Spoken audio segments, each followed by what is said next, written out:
Hello, तर आज मी माझ्या फेससाठी बनवते छानसा असा बेसनचा फेस पॅक. चला तर मग तो बनवूया.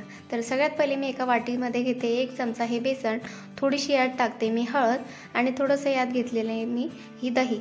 तर छान याला मिक्स करून घेते आणि थोडं कोरडं वाटतंय मला, म्हणून मी याच्यात थोडं ते दहीवर जे पाणी आलेलं असतं ते पाणी घालते 1 ते 1.5 चमचा आणि छान त्याला मिक्स करून घेते. तर आता आपला फेस पॅक बनवून रेडी आहे. तर आता मी सगळ्यात पहिले माझे हे जे केस आहे ते छानपैकी असे पॅक करून घेते.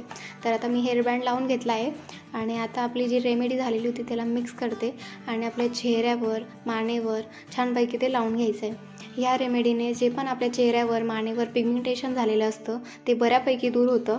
हे आठवड्यातनं 1दा किंवा 2दा लावलं तरी चालतं. खूप छान असतं हे रेमेडी आणि होममेड आहे, त्याच्यामुळे काही प्रॉब्लेम पण नाही आहे.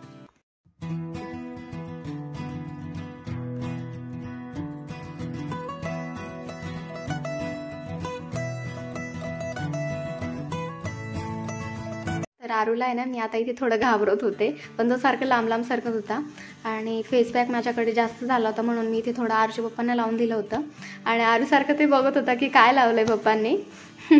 आणि आता माझी इथे 10 मिनटं झालेली आहे, मस्तपैकी फेस सुकलेला आहे. तर आता छानपैकी मी इथे फेस वॉश करून घेते मस्तपैकी माझं.